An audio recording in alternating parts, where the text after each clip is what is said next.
Hi Pedro Viewers, sa inyong tanan mayong gabi. Ako si Steve. Ang akong full name is Steve Hoong. Ako ang tagiya sa aning video account kining respective website youtube.com.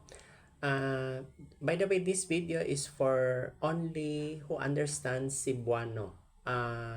Because the title is about Cebuano video para sa mga na ay diabetes 2025. Okay. Mga kaigsoon na maayong gabi, pasensya na kung supposed to be kani siyang video, it's either buntag or hapon pa ni siya na upload kay grabe kay ang brownout sa Dumaguete, no?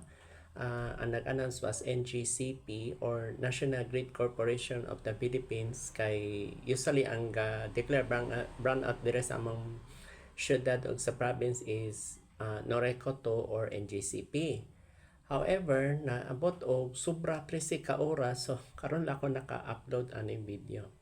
Okay, kabalo ko sa inyong pangutana, unsay purpose aning video nganon naghiskot ko ani mga foods na dili pwede.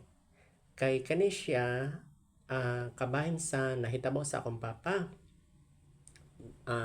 Nakuan siya ba na na amputate na putlang tiil. So, ang punto nako is para dili maputlang tiil, ma-amputate or ma-gangrene or mo samot na nihubag ang tiil, nakoy mga tips or napoy mga foods na bawal kaunon kung panalitan diabetic niyo. Dira. Oh, by the way, kung di nyo layhan sa akong video sa Cebuano video kabahin kung paitan diabetic nyo, skip the video lang kung dili nyo interesado. Pero kung interesado, go! Padayon ra. Dira. Ang mga bawal kaunon sa diabetic ay kani. Sige pa nyo kaon bread, kanang pamahaw, breakfast, kanang tinapay ba? Nako advice ninyo kung tinapay inyong kaunon like pandesal or kanang pandeshirogi kung siya flour, no? Na isagol harina, di jud pwede kaunon. Oo, kay na-discovery kung siya inflammatory. So kung inflammatory, kung ano siya, gahinahinay na siya kuan. Primero sa tiyan, then once after sa tiyan kakurog-kurog na, diretso na sa tiil. Sa mana inflammatory. Then, aside from that, aside sa bread or pantika niya, testy is flour gyapon. By the way, ang cinnamon na siya sagol flour or harina, di gyapon pwede kaunon. Mananisote na ko daan prangka. Because kay di ko gusto na nanapoy sunod na, nanapoy ma-amputate pa rin na itabo sa akong papa. So, manani siya. Kani siya importante ni ang kamote or sweet potato sa in English di jud pwede pala kaunon kanang luto di jud pwede, so no choice, di jud siya pwede makaon. Ay kabalaka sa ending or kinalasan pwede na solusyon, okay, na solusyon basta ayaw jud nyo pataka kaon mga tamis na unsa pa kani salayhan yung mutuo or di pala pwede champurado. By the way, wheat bread na classic or oat, nagaman na klase ang wheat bread. Di pwede. Kaya na siya harina. Mana siya. What else? Kani, rice. So, kung makaon yung uto no rice, dili pwede white rice or puti na kanon. Di pwede. Makaproduce pala siya sugar. So, man siya.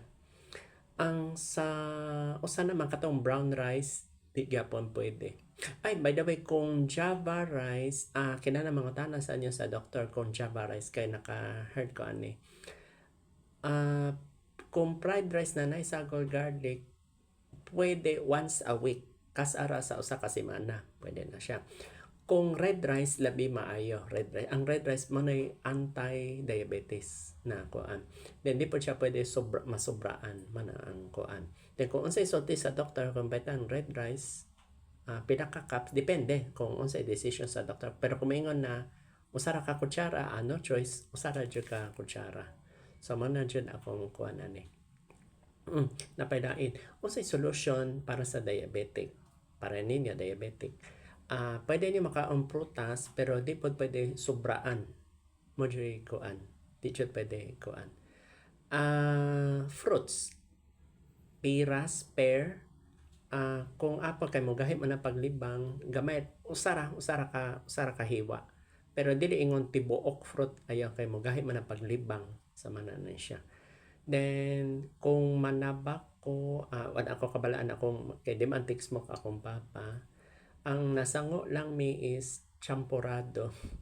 Manang di mi katuo na hala makakos pala inflammatory, wa mi kabalo. Hasta wheat bread dito mana yang kaon pamahaw, pero ang champurrado usually kami alternate kay di kaon pa may oatmeal. Ay, by the way, kung oatmeal pala taas ang uric acid, so dili siya related sa diabetic, pero pwede siya sa diabetic. Kinahanglan whole grain, dili pwede instant. Delikado kung instant kay produce po siya sugar kalamay. Ano inyo buhaton kung paitan lunes niyo gipakaon, kinahanglan MWF mo na siya. Pero kung impossible champurrado, pwede ra po once a week, dili pwede sige. Ang amo is MWF or TTHS, gi-alternate na mo og oatmeal. Ano ka? Hala, usa na to ni di wa may kadahom na ko ang nagdungan man, di man na to. So kani siya, kaning video ani pwede niyo i-share sa mga kaigsuonan sa Visayas o Mindanao. Okay? So daghang salamat sa inyong pamati, mayong gabi. Thank you so much. God bless.